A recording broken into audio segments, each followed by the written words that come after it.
세상 사람들이 5월은 가정의 달이다 그렇게 얘기를 합니다. 그래서 우리도 자연스레 그래 5월은 가정의 달이지 생각합니다. 나쁜 것은 아닙니다. 그러나 성도된 우리는 그런 정도의 슬로건에서 머무는 것이 아니라 더 나아가서 믿음으로 아름다운 가정을 만들어가기를 힘써야 하지 않겠습니까? 하나님께서 도와주시고 그러한 하나님의 도우심 속에 날이 갈수록 우리의 가정이 더욱더 든든히 세워지는 놀라운 축복이 임하기를 주님의 이름으로 축원드립니다. 가정은 사회를 구성하는 최소의 공동체이자 개인이 속한 가장 튼튼한 울타리입니다. 그러므로 가정의 건강과 한 개인의 올바른 성장과의 관계는 아주 밀접하며 아무리 강조해도 지나치지 않을 것입니다. 그런데 오늘 우리가 살아가는 시대는 어떠한 시대입니까? 많은 사람들이 가정의 위기를 이야기합니다. 앞서 말씀드린 대로 가정은 개인의 가장 튼튼한 울타리인데 이 가정이 위기라면 개인의 위기가 되는 것입니다. 나의 튼튼한 울타리가 위기이니까. 그뿐만 아니라 가정의 위기는 곧 그 사회의 위기가 되고 나아가서는 국가의 위기로 귀결됩니다. 그런데 단순하게 가정의 위기라는 것이 사회의 위기이며 국가의 위기일 뿐입니까? 가정의 위기는 나아가서 영적으로 곧 교회의 위기이기도 합니다. 그러므로 가정의 위기를 극복하는 일은 오늘 우리 사회가 영육 간에 통틀어서 직면한 가장 큰 과제다 이렇게 말씀드릴 수 있겠습니다. 올바른 가정을 위해서 모두가 노력하는 것 같지만 우리가 살아가는 21세기 우리 사회에서 많은 사람들은 신자유주의라는 경제적 제국주의의 노예가 되어 살아갑니다. 저마다 비돔과 라암셋을 짓는 일에 동원되어서 학대와 고통 가운데 신음하고 있는 것은 아닙니까? 마치 기계의 부속품처럼 겉으로 보기에는 자유를 가진 것 같지만 세상에 끌려서 살아가면서 톱니바퀴처럼 오늘 또 돌아가고 내일 또 그렇게 돌아가고 세상에 끌려서 노예처럼 살아가고 있는 것은 아닙니까? 한번 말씀 중에도 이런 근거를 제시했던 적이 있었던 것으로 압니다. 우리가 미국 사회가 70년대 80년대를 넘어가면서 맞벌이 부부가 시작되고 나서 우리 가정이 얻은 것과 잃은 것이 무엇인지 상당히 깊이 생각할 만한 그러한 내용이었던 것으로 기억납니다. 가정을 이루어야 할 젊은이들은 그마저도 포기하고 40이 되고 50이 되었다 속절없이 세월만 낳고 있는 경우들을 이제는 너무 흔하게 봅니다. 몇 주 전에 언급했던 것처럼 3포 세대다, 5가지를 포기하는 5포 세대다, 7포 세대다, M포 세대다 이야기를 하면서 그러한 사회 속에 수많은 사람들이 자살로 내몰리고 하루에도 수백 명이 죽어서 뉴스 거리가 못 되는 것입니다. 혹 결혼에 성공한 젊은 부부라 할지라도 출산하려고 하지 않습니다. 아이를 낳으면 나일강에 던져라 라는 파라오 왕의 명령을 보면서 우리는 3500년 전 그 시대가 아주 끔찍한 시대였구나 라고 생각하지만 오늘을 살아가는 저와 여러분의 시대에도 여전히 가정의 위기 속에 아이를 강물에 던져라 라는 그 시대 속에 우리도 여전히 살아가는 것이 아닌가 그런 생각을 한번 해봅니다. 과연 수천 년 전 이집트에서 노예로 살았던 그 시대의 일일 뿐입니까? 이런 바로 왕의 명령이 이미 오늘 우리 사회 속에 전반에 우리 가정에까지 깊이 스며든 상태는 아닙니까? 단순하게 사람이 죽어야지 생명이 던져지는 것입니까? 영적으로 죽어서 던져지는 가정이 된다면 오늘 똑같이 세상을 상징하는 대표되는 바로와 애굽에 우리의 생명과 우리의 자녀의 생명을 나일강에 던져놓고 있는 현상이 얼마든지 일어나고 또 일어난다라는 것을 생각해보지 아니할 수가 없습니다. 아론과 미리암과 모세를 길러낸 아므람과 요게벳의 가정. 아므람과 요게벳은 그 시대와 그 가정이 취했던 위기 속에서 자녀를 훌륭히 길러냈습니다. 그렇다면 이 가정이 처했던 위기와 그 극복했던 상황, 그것이 오늘날 우리 사회의 어두움을 비춰주는 빛이 되며 우리가 극복해야 하는 답을 얻을 수 있는 하나님의 말씀이 될 수 있지 않겠습니까? 그래서 오늘은 출애굽기 1장, 물론 2장의 스토리 다들 잘 아시겠습니다만 그들이 처했던 상황과 이야기를 통해서 오늘날 우리의 가정이 처한 위기의 상황과 그것을 어떻게 극복할 수 있는지 함께 반추해보는 시간을 가지려 합니다. 첫 번째로 생각해 볼 주제는 가정은 생명을 지켜내는 곳이 되어야 한다라는 것입니다. 이렇게 질문을 한번 드려보겠습니다. 오늘날 저와 여러분의 가정은 생명을 존중하고 지켜내는 일에 우선순위를 두고 있습니까? 가정이 중요한 이유가 무엇입니까? 가정은 사회의 가장 작은 단순한 공동체가 아니라 생명을 키워내고 또 생명을 지켜내는 곳이기 때문에 중요합니다. 교회에게 있어서 가정이 왜 중요합니까? 우리 자녀들을 영적으로 키워내고 길러내는 공동체이기 때문에. 가정이 믿음의 공동체가 되어야 자녀들을 영적으로 길러내고 키워낼 수가 있는 것입니다. 오늘날 우리들이 살아가는 이 시대를 흔히 자본주의 사회라고 말합니다. 자본주의 사회 여러 가지로 정의할 수 있겠지만 이렇게 한번 생각해 보고자 합니다. 자본이 가장 중시되는 사회, 자본이 모든 것을 지배하는 것 같은 사회. 이러한 상황 속에서 혹시 우리의 가정마저 자본에게 자리를 빼앗기고 있지는 않습니까? 그런데 중요하게 생각해 볼 것이 있으니 이 시대의 주인이라 말하는 자본은 생명이 없다라는 것입니다. 돈을 빼앗기 위해 사람을 죽이기도 합니다. 돈을 벌기 위해 죽음의 세계로 사람을 내몰기도 하는 일을 우리는 주변에 봅니다. 돈을 위해 부모와의 관계, 부부와의 관계, 형제 자매와의 관계를 끊기도 합니다. 몇 주 전 수요 예배 때 말씀드렸던 안타까운 소초동의 한 가정의 가장 이야기. 그분은 좀 잘 나가던 분이시기에 그것보다 돈이 더 있었으면 희망을 가졌을 것 같습니다. 포기하지 않았을 것입니다. 그러나 돈이 없으니 희망이 없다라고 생각해서 아내와 아이들을 다 죽이고 자신도 죽으려고 하지 않았습니까? 그러므로 성도 여러분, 생명을 생산하고 키워내는 가정도 자본에 물들면 그 역할을 충실히 감당할 수가 없습니다. 이러한 가정의 위기, 가정의 해체로 인해서 수많은 생명들이 자본의 논리 속에서 이 시대의 나일강에 던져지고 있는 현실 가운데 살아가고 있습니다. 그러나 성도 여러분, 우리가 반드시 기억해야 할 것이 있으니 가정은 이 시대 속에 생명의 방주가 되어야 한다라는 것입니다. 생명을 살리기 위한 갈대 상자가 가정이 되어야 합니다.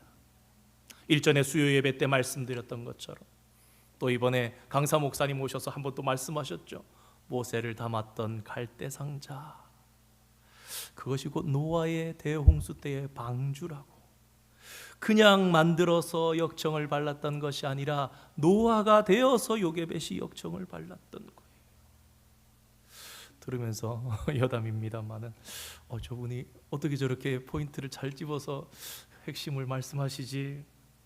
사실 제가 작년 5월에 총회 가서 교제하면서 목사님 이거 좋아요, 창조과학 탐사 꼭 한번 다녀오세요 그러면서 그랬거든요. 그래서 다녀오신 줄 알았어요. 굉장히 힘있게 강조하시길래. 그래서 끝나고 목사님 혹시 갔다 오셨습니까? 그랬더니 목사님 아직 못 갔어요 그러시던데, 아무튼 성경에 좀 이 갈대상자라는 단어하고 이 방주라는 단어는 의외로 딱 두 번밖에 안 쓰입니다. 창세기 6장, 7장, 8장에 노아의 방주할 때 그게 테베로, 히브리어 테베로 쓰이고, 그리고 이 출애굽기 2장에 요게벳의 어머니가 모세를 담았던 이 갈대 상자를 또한 히브리어로 테베, 이 외에는 구약 성경에 단 한 번도 등장하지 않습니다. 신약 성경은 헬라어니까. 사랑하는 성도 여러분, 갈대 상자와 방주의 선장은 하나님이십니다. 박스, 상자, 거기는 특징이 있으니 보트와 무엇이 다릅니까? 키가 없습니다. 핸들이 없는 것. 방향과 목표를 하나님께서 설정하십니다. 우리 구주 예수 그리스도께서 이끄시는 것입니다. 우리가 사는 사회는 어떻습니까?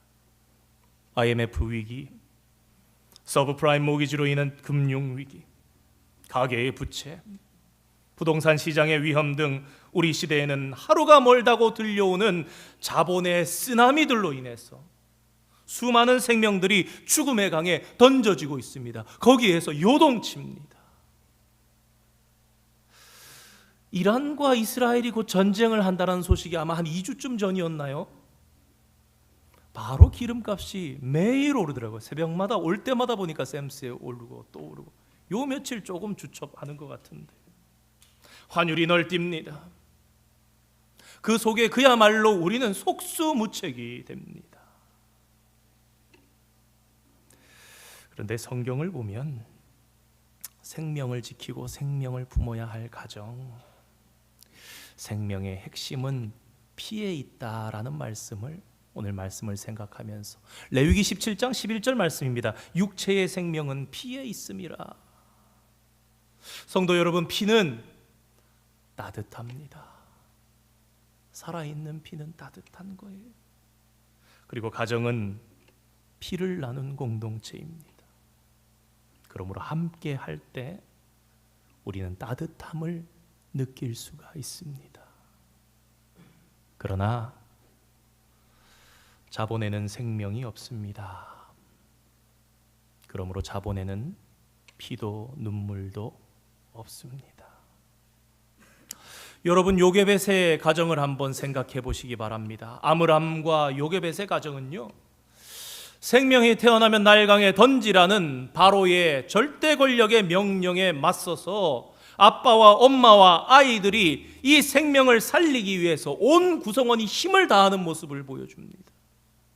갈대 상자를 만들고 아이를 숨겨서 최대한 길러보고, 그 상자가 떠날 때는 미리암까지도 같이 힘을 쓰면서 이 어린 생명을 살리기 위해서 아빠와 엄마와 아이들까지 동원되어서 최선을 다해서 구원하려고 애쓰는 모습을 보게 됩니다. 물론 연약하죠. 물론 한계가 있죠. 그런데 저는 이런 모습 속에서 왠지 예수 그리스도의 모습이 오버래핑되는 그런 상상을 한번 해봤습니다. 아므람과 요게벳이, 또 미리암과 아론까지도 자신의 역할을 해가면서 최선을 다해서 모세를 구하려고 했던 것처럼, 예수 그리스도는 우리의 생명을 구하시기 위해서 당신의 피를 흘리시고 생명까지 던지셨다는 것. 그러므로 가정은 신앙 안에서 더욱 따뜻한 곳이 되어야 합니다. 우리의 주인 되신 예수 그리스도만이 가정이 무너져 내리는 이 세상 속에서 이 죽음의 강에서 건져낼 수 있는 분이심을 우리는 기억해야 하겠습니다. 다시 한번 강조하면서 말씀드립니다. 오직 예수님만이 자본의 바다에서 허덕이는 우리를 구원하시는 방주가 되는다는 사실을 기억하시면서 주님만을 붙드시면서 가정을 세워가시는 성도님들 되시기를 축원드립니다. 둘째로 생각해 볼 것, 우리의 가정은 하나님의 자녀를 키워내는 그런 가정이 되어야 한다라는 것입니다. 우리 가정은 그리스도인으로서의 참된 신앙 교육을 감당해내고 있습니까? 우리가 다시 한번 마음속에 다시 리캡할 필요가 있습니다. 우리의 정체성은 무엇인가 하는 것입니다. 성도 여러분, 우리의 정체성은 무엇입니까? 그리스도인입니다.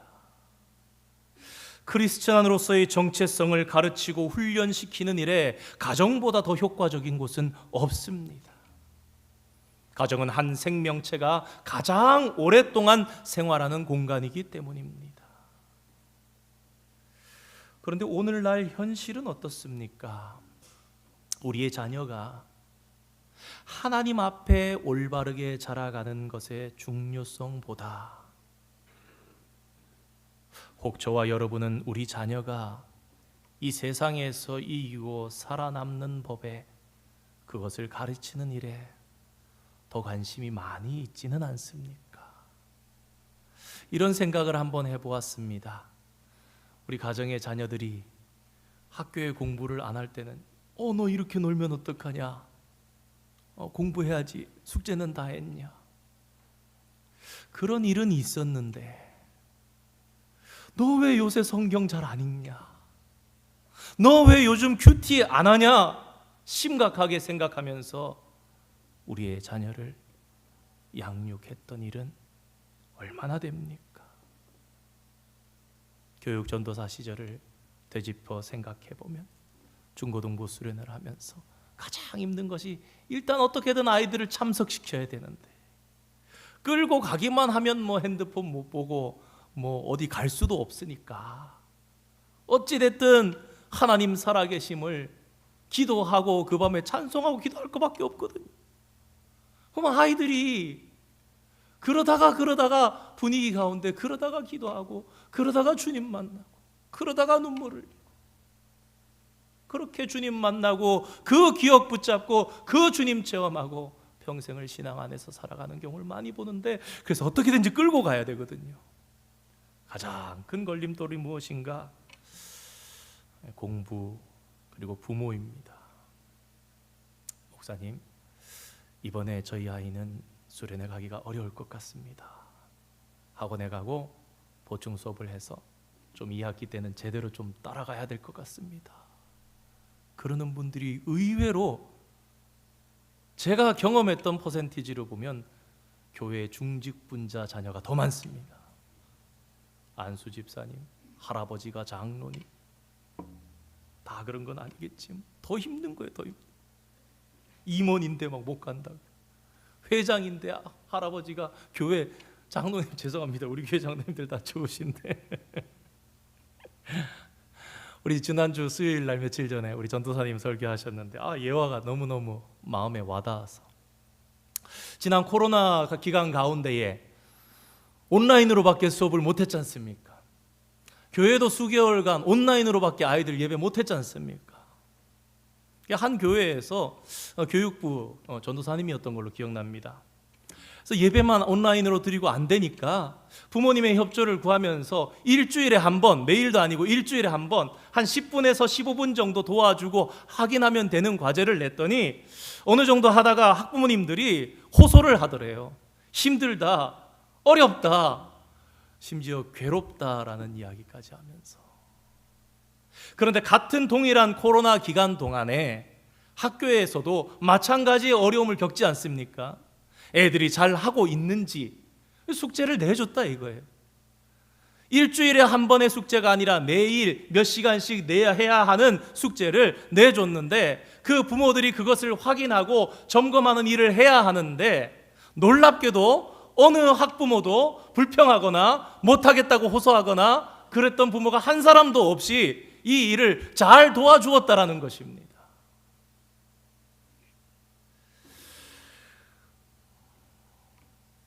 이 이야기가 오늘 우리의 믿음의 가정의 현실은 아닐까, 그런 좀 슬픈 생각을 한번 해보았습니다. 성도 여러분, 한번 생각해 보시기 바랍니다.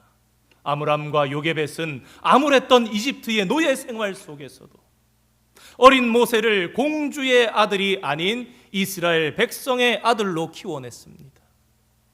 한 1, 2년쯤 전이었나요? 아마 어버이 주일날 드렸던 말씀 같은데, 3년의 요게벳의 교육이 30년, 35년의 이집트의 공주의 양육을 뛰어넘어 이겼다라는 그런 주제의 말씀 아마 기억나실 겁니다. 성경에 장성한 모세가 동족이 학대당하는 것을 보고서는 학대하는 이집트인을 죽였다는 내용을 보아서 모세는 이스라엘의 아들로서의 강한 민족의식을 가졌음에 틀림이 없음을 우리는 알 수 있습니다. 모세는 가난하고 암울한 이스라엘의 아들로서의 삶과 화려하고 부유한 이집트 왕가의 아들로서의 삶이라는 이 두 가지의 삶 중에 하나를 선택할 수 있었습니다. 그런데 모세는 이집트 왕자로서의 화려함보다는 이스라엘인으로서의 신앙을 선택했다는 것을 우리는 압니다. 그리고 그것은 전적으로 아므람과 요게벳의 가정교육과 신앙교육에서 비롯된 것임을 분명하게 알 수 있습니다. 사랑하는 성도 여러분, 신앙은 이 시대의 유혹과 불의를 이겨내고 견뎌낼 수 있는 힘이 됩니다. 그리고 그 힘의 가장 큰 바탕은 신앙이며, 가정에서부터 신앙이 길러질 때에 그것이 가장 강하게 됩니다. 이 사실을 기억하시면서 하나님 안에서 우리의 가정을 든든히 세워가는 은총을 누리시는 성도님들 되시기를 주님의 이름으로 축원드립니다. 마지막 세 번째, 세상의 심장부에서도 인정받는 그런 가정교육을 해나가야 한다는 것입니다. 이렇게 질문드리며 도전드립니다. 우리의 가정교육은 세상의 지식과 결합해서 사회의 변화를 주도할 수 있는 그러한 것인가? 계속해서 모세 이야기를 이어가 보려고 합니다. 모세는 잘 아시는 것처럼 이집트 왕궁에서 왕자로 자랐습니다. 그는 이집트의 최고의 교육을 받았습니다. 그리고 그 교육은 당대로서는 세계 최고의 교육이었습니다. 스데반 집사가 사도행전 7장 22절에 이렇게 증언합니다. 한번 띄워주시기 바랍니다. 모세가 애굽 사람의 학수를 다 배워 모든 지혜를 배워 그의 말과 하는 일들이 능하더라. 이집트의 왕궁 교육은 매우 체계적인 제도와 광범위한 교육 내용을 가지고 있었습니다. 모세가 바로 그 교육을 받았습니다. 그러나 이것은 이스라엘 사람이라는 모세의 신앙적인 정체성 위에 쌓아 올려진 학문이 되었습니다. 여러분, 저는 그런 생각을 합니다. 과연 모세가 왕궁에서 배웠던 그 많은 학문들이 모세가 지도자로서 살아가는데 전혀 도움이 되지 않았을까? 아니요. 저는 모세가 바른 신앙을 가지고 그 위에 애굽의 당대 최고의 학문을 쌓았기 때문에 많은 것들을 유용하게 활용할 수 있었을 것이라는 그런 상상을 해봅니다. 애굽의 교육을 받기 이전에 그의 어머니로부터 신앙적인 정체성을 형성했기 때문에, 그러했기에 모세가 받았던 교육이 이스라엘 백성들의 구원을 이루는 일에 유용하게 쓰일 수 있었던 것입니다. 히브리서 11장 24절에서 26절 말씀, 함께 한번 읽어보겠습니다. 시작. 믿음으로 모세는 거절하고 도리어 하나님의 백성과 함께 고난받기를 잠시 죄악의 낙을 누리는 것보다 더 좋아하고 그리스도를 위하여 받는 수모를 이는 상주심을 바라봄이라. 아멘. 바사, 성경의 세계사 페르시아의 왕궁에서 왕비가 됐던 에스더를 모두 다 잘 알고 계실 것입니다. 유다인들이 다 몰살당할 위기에 빠졌을 때에 그의 양부였던 모르드게가 그녀에게 이렇게 얘기합니다. 내가 왕후의 위를 맡은 것이 이때를 위함이 아닌지 누가 알겠느냐. 에스더가 왕후가 된 것이 이스라엘 민족이 이 위기로부터 구원 얻기 위해서 하나님께서 그렇게 너를 준비하시고 세우신 것이 아니냐라는 모르드게의 가르침, 교훈입니다. 그러나 성도 여러분, 한번 상상해 보시기 바랍니다. 그렇다 할지라도 만약 에스더 그녀가 신앙의 정체성이 없었다면, 만약 에스더가 준비되어 있지 않았었다면, 아무리 왕후의 자리에 있다 할지라도 그녀의 신앙의 정체성이 없었고 그녀가 준비된 상태가 아니었다면 소용없는 것입니다. 과거에는 일부의 선택받은 초엘리트들만이 받을 수 있었던 그 교육이 오늘날 정보의 좋은 시대 가운데에 많이 보편화가 되어 있다고 합니다.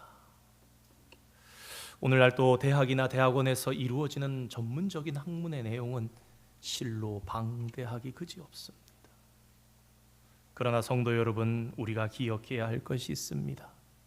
아무리 훌륭한 교육을 받아도 그것을 수용하는 사람의 마음이 중요합니다. 그 교육을 받은 사람의 마음이 만일 악하다면, 교육 내용이 아무리 훌륭해도 그것은 그가 행하는 악을 위해서 이용될 뿐입니다. 자기 이익을 쌓고 자기를 위해서만 생각하는 사람, 아무리 높은 자리에 간다 할지라도 자기 입과 자기 가족과 자기의 편의만 추구할 것입니다. 그러면 그것이 무엇이 되겠습니까? 오늘날 우리는 정보화 시대 가운데 너무나 그런 일들을 겪게 됩니다. 그 사회 가운데 최고의 엘리트, 최고의 수석, 최고의 법학 지식자 자라서 그의 입만 채우고 그의 권력만 채우며 무너져가는 모습을 우린 벌써 수년 전에도 보지 않았었습니까? 많은 사람들의 불편 정도에 그치고 마는 일입니까? 그렇다면 다행입니다. 그 사회의 재앙을 낳게 되고 만다는 것을 우리는 잊지 말아야 합니다. 그러므로 사랑하는 성도 여러분, 훌륭한 교육을 받는 것보다도 더 중요한 것은 그 교육을 수용할 좋은 마음의 상태를 만드는 일입니다.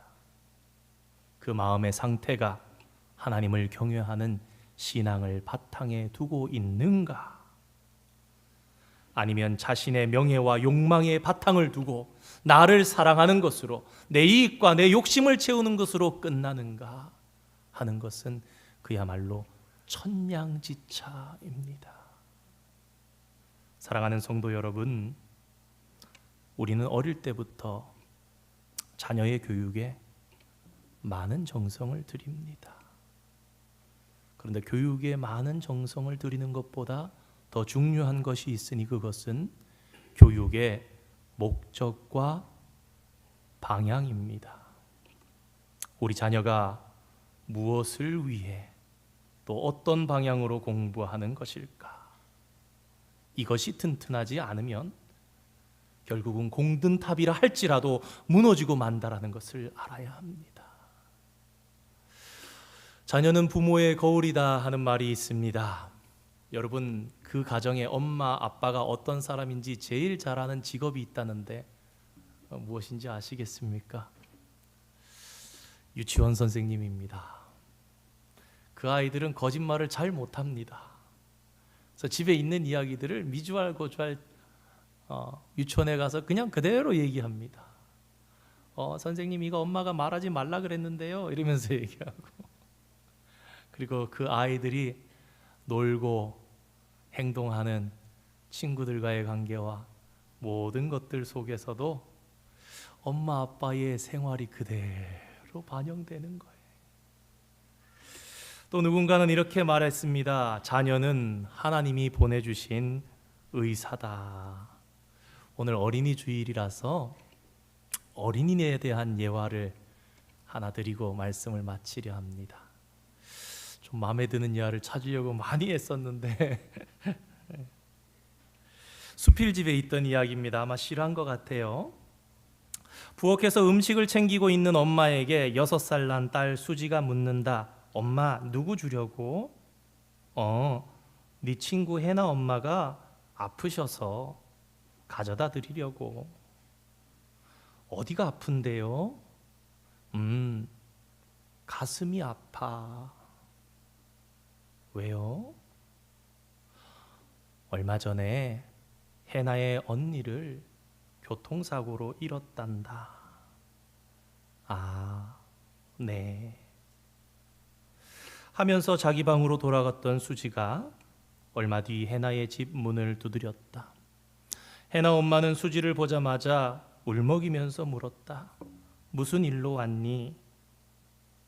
아줌마, 가슴이 많이 아파요? 이거 붙이면 금방 나을 거예요. 나도 손가락이 아팠을 때 이거 붙였더니 금방 나았어요. 그러면서 손에 든 봉투를 내민다.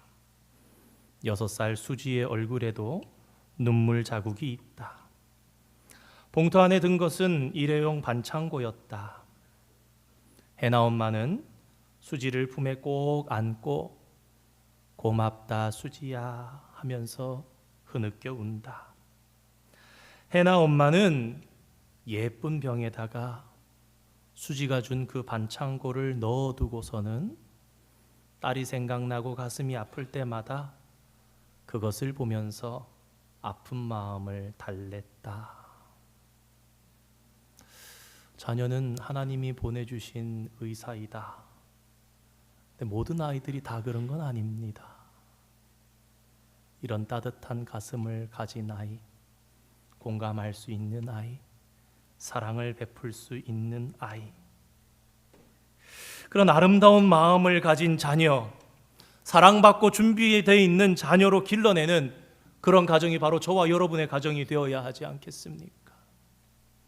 가정의 위기와 국가의 위기 속에서도 세 자녀를 훌륭하게 키워냈던 아므람과 요게벳의 가정을 생각하면서 우리의 자녀들을 믿음으로 또한 바른 신앙의 정체성 위에 키워내는 저와 여러분이 되시기를 주님의 이름으로 축원드립니다. 함께 기도하겠습니다. 거룩하신 하나님 감사드립니다. 저희들이 가정을 이룰 수 있도록 축복해 주시고 이 시간 또한 말씀을 통해서 신앙 안에 우리의 가정을 더욱 든든히 세워가도록 가르치시고 인도하시니